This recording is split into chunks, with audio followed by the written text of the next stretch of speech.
Welcome to the Seven Figure Builder Show. My name is Julie Baranek, founder of Seven Figure Builder, where we help high achieving CEOs work smarter, not harder, with gorgeous insights to scale to seven figures and beyond. And I'm here today with my friend Gail Starr. Hey, Gail. Hi, Julie. How are you? I am wonderful. Thank you. That's good. So, first off, where in the world are you? So I am sitting in South Africa, in a little, well, it's not a little city, in a medium-sized city called Pietermaritzburg.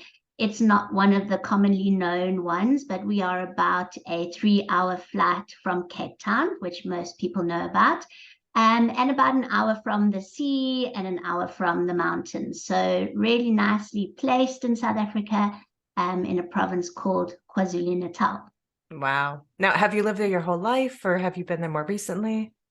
I have actually lived here my whole life. I grew up about an hour away from where I've ended up. So I came to school up here though. So Pietermaritzburg has kind of been my home, even though I wasn't born here, but I've spent the majority of my adult life here. That's amazing. So, for people that have not had the pleasure to meet you yet, can you tell us just a little bit about what you do with your business? Sure. So I am a Kajabi specialist. I love Kajabi. It's actually my tagline. And it's a funny story. I came into Kajabi as an online business owner with a completely different idea for a business. In my offline business, I run a training course, a training company for childminders, for nannies. So we train nannies in childcare. And my idea was to bring the training online. And so I was looking for a platform and I was introduced to Kajabi. So that is where I started. I was going to be an online business owner. And as I started building out my programs, I just couldn't believe that what Kajabi could do and just how easy Kajabi made things. And so I decided quite quickly that actually I wanted to be a Kajabi service provider. I saw the huge need for good Kajabi service providers. And so I did a pivot. I did try and get the nanny training off the ground, but in South Africa, we're still a little bit way behind everybody in terms of online. So it was just, yeah, it just happened. And I've been doing it for 3 years now and just absolutely love every minute of it. That's amazing. Now, do you service just companies in South Africa or are they around the world? Where do you focus primarily? So actually, I have only had in the last 3 years one or two South African companies that I've worked with. So the majority of my clients are US based. I also have some clients in Australia and some in the UK, but the majority of my clients are US based. Nice. And is Yeah. there a Kajabi network or how do you tend to find your clients the most? So I got into a program called the Heart Centered Apprentice, which is run by Meg Burridge and Kimmy Brown. And oh, it's just an amazing program. And so that program trains you to be a Kajabi specialist. And very, very early on, I sort of took my the experience that Meg and Kimmy have had. They are obviously 3 or 4 years ahead of me. And their advice was just to go into the Kajabi Facebook group. There's a huge Kajabi Facebook group and just help people with no expectations in return. And that's what I did right from the word go. I helped people where I knew the answers. I didn't always know the answers, so I always went back to check. So it was a learning process for me. But I helped people and I helped them freely. And it wasn't long before I had people reaching out to me to say, I've seen you helping on the group. I'd like to work with you. So actually from doing that, I have had a steady stream of clients and I've never actually had to go out and look for clients. So that has kind of been my strategy for these last 3 years. That's amazing. And it's always great when you can put yourself out there proactively helping people and then it comes back tenfold and really is in return, which is awesome. Yeah, absolutely. And I've met the most amazing people. I still amazes me every day how many people that you meet in this online business. Yeah. And I just love it. So yeah. For sure. That's why I love the podcast, is just connecting with people, forming relationships, and really just getting to know what other people do and being able to share that with the world, which is awesome. Absolutely. So you're obviously more systems minded using Kajabi, which is a fabulous platform. But how have systems and automations helped saved you time in business? What have you found? Wow. Well, systems and automations, as you know, with Kajabi, it is an all-in-one platform. So my whole onboarding process is made so much easier through Kajabi because I've got systems set up where when leads come in, they automatically get sent calendar links. The calendar links come through. I've got forms for them to fill in, and I've used platforms that have systems basically in all my onboarding, things like Content Snare, which allows me to send people the content that I need from them. It reminds them, you can set it up. It reminds them, your due date for this content that I need is coming up. So it really, systems and automations for me allow me to spend time actually doing my work, while the systems and the automations take care of all the reminders and the onboarding processes and things like that. I also do a lot of it for my clients because there's a lot of the Kajabi automations that they don't actually know about. So I'll set it up for them, especially just things like email sequences, nurture sequences. People think they need to be writing emails every single week or whatever, and you can actually just set it up once and it can just carry on ongoing. So definitely systems and automations, the way to go. Definitely. And I couldn't agree more. But I think you hit on a couple of things that I think people don't realize can be automated. Is that whole onboarding process can be really seamless for people and really set you off to have a really amazing experience, and that connection that people always have some sort of anxiety or uncertainty when they're first starting that new working relationship. But the more you can set their expectations and really make it easy to work with you, the more they're going to love you and the longer they're going to stay with you, and the higher your revenue is going to be because of it, because you're building that relationship. So even just those little things like sending the calendar and the content, and like, it may seem like not much, but it's huge in that experience of, I don't know what you want from me, and you just made it so easy. 100%. And you can even automate down to the contracts that get sent out. Your clients can sign the contracts online and send it back to you. They don't have to be printing out and scanning and signing. It's just before I got into this online world, I had never even dreamed that there were things out there that could do that for you. So absolutely, and as you say, onboarding is so important for clients because they have to feel like you know what you're doing. So the more standardized you can make it, and I've worked on the process over the last 3 years because I've had questions coming back from clients, and then you're like, oh, I hadn't thought about that. So let's put in an extra step so that it makes them feel more secure. And everything from contracts to invoices, it's very easy once it's all automated. Yeah, absolutely. So how have you learned to work smarter, not harder in your work? It obviously ties in with the automations, but are there ways, techniques that you found just to incorporate that into your everyday? So I am a big believer in templates. Mhm. So in our HCA program, Kimmy provides a lot of the onboarding templates, a lot of the proposal templates. So I took those right at the beginning and customized them and made them my own. And that kind of thing for me saves me a huge amount of time.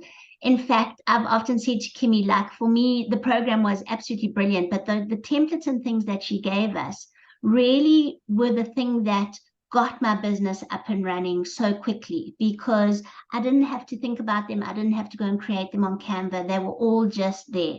So I do use a lot of templates, legal templates, as I said, all the proposal templates. So that definitely made a big difference for me. even in my Kajabi business, I often recommend templates to my clients. So we'll often build on templates because it can cut down the time of your Kajabi build or your product build. So templates for me are a big one in terms of working smarter and not harder. I've also created, so like just within Kajabi itself, I've created, so like if I see a common question coming up with my clients, I've got different email templates within Kajabi. So I will use those again, so I don't have to go and rewrite them all.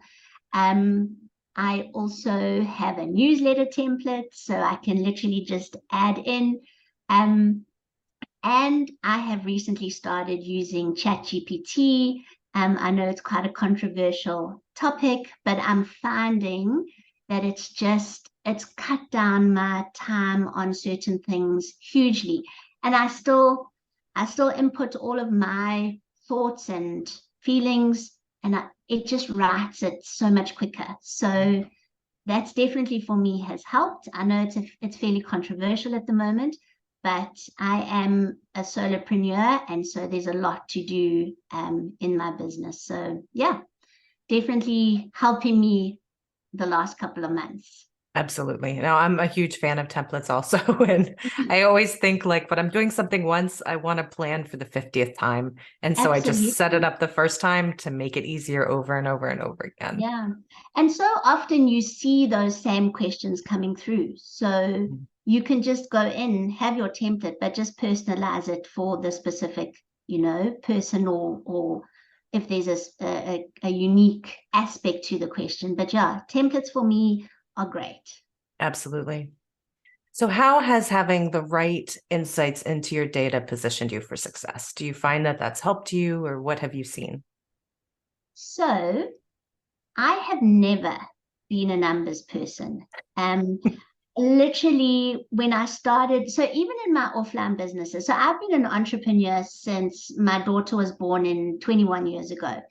But I've always kind of seen myself as like an accidental entrepreneur. I got retrenched from my job.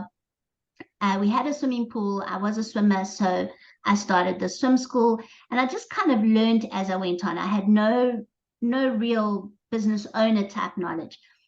And I never set goals. I never knew numbers. I always laugh. I always think there were a lot of people when I first started out who never paid fees. They probably got their swimming lesson for free because I didn't have account systems. It was all just kind of on a trust basis because I really enjoyed it. But since I've been in the online world, and I think it's because of the people that you become exposed to and people that you see doing stuff and you follow them and so it's been in the last 2 years that I've started to know my numbers. And so every week I do a weekly review. Every month I do a monthly review. And it's not only income. I review my email list and how much it's grown. I review my social media following. So I can see what I need to do differently this week compared to last week. So if income is down or if I haven't got as much on the go, I'll have a look and I'll see, well, last week I had 5 discovery calls, but this week I've only had 2. So when you look at your numbers, Kimmy teaches us to know your percentage of conversions on your discovery calls and stuff like that. So I'm fairly new to numbers, but it's been great. The other thing that I find with numbers is that you don't realize that you've had 20 new followers or 20 new people on your email list because you're not using it all the time. So you think, oh, like we're not moving forward. But then at the end of the week or the end of the month, you see, actually, wow, I've increased by 20 or 40, and you can start to see what is working and what not is working. So it's definitely made a difference. I've definitely got bigger income goals. I've never set income goals before, and it's working. Like, I think when you've got that intention out there and you know what you need to reach, you are working towards something. So yeah, I'm enjoying it. It's been a good learning curve. Yeah. And I tend to be a numbers geek, so I really like to dig into the data, but it helps tremendously, like you said, to see the progress that you're making, to see where you're getting hung up, to see, what you need to do to move forward. So I couldn't agree with you more. Absolutely. And just today, I was doing a debrief for a client, and just again, looking at the numbers, you can see the percentage conversion. So we can actually see from that, from her launch, we could see exactly where people were dropping off. And then we can go back in and we can say, right, so that messaging on that video didn't actually, sit very well. But we would never have known that. We would only have known how many emails were sent and how many people registered. But we've gone through the whole thing and we've seen the registration, the videos, so all the emails. So numbers are really important. Absolutely. So in your business, you've obviously had multiple paths and seen plenty in your business, but how do you define success, both, personally, professionally? Like, what does that look like for you? So for me personally, success, I've never really put a monetary value on success. For me, success has always been more of a feeling. So success for me is seeing my clients achieving what we set out to achieve. It's also having the lifestyle that I want to have. My kids have left home. We're busy moving. We're moving into a smaller place, and just to be able to, I run a lot, so to be able to go for a run, not have to be in the office all the time, to be able to take the dogs walking. So I feel like I've kind of done my 8 to 5 days when I had my other businesses. So for me, success is being able to bring in an income good enough for me to look after my family and be saving for our retirement, which I actually laugh about because it's still way in advance, but it's good. And enjoy what I'm doing and be able to enjoy still living the life that we want to live. So for me, I'm not very driven by money. But the dollar to the rand, which is our currency, makes it very easy because $1 is 18 rand here.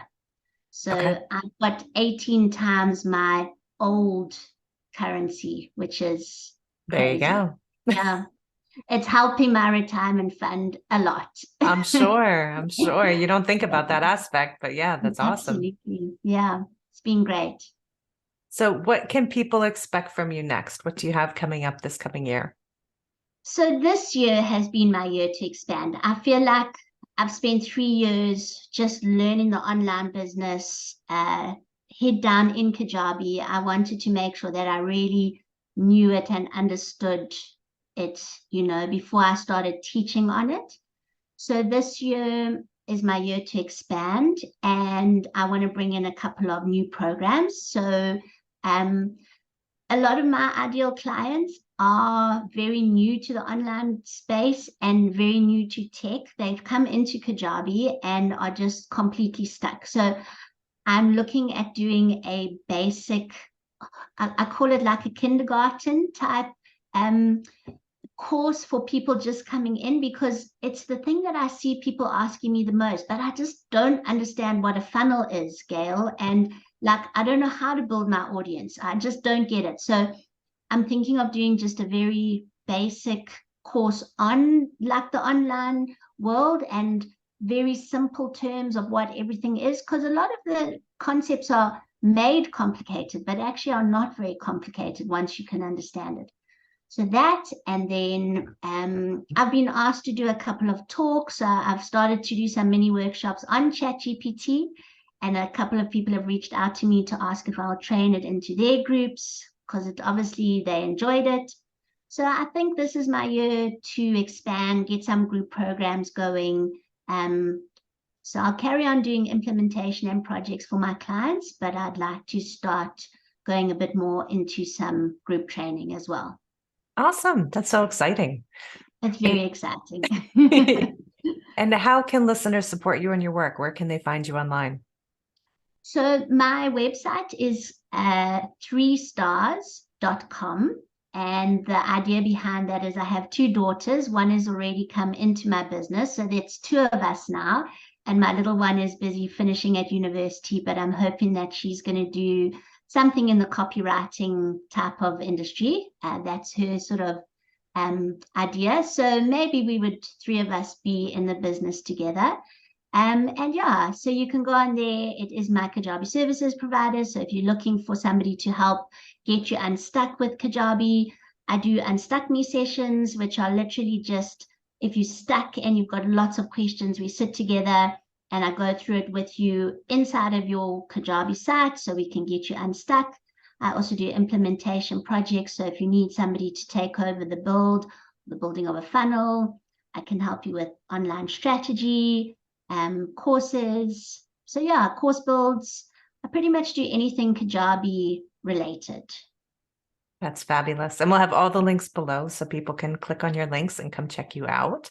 And Thank you. yeah, absolutely. And this was a lot of fun. Thank you, Gail, for being on today. Well, thank you very much for having me, Julie. I really enjoyed chatting to you. As have I. And you can hit me up at sevenfigurebuilder.com and I will see you in the next episode.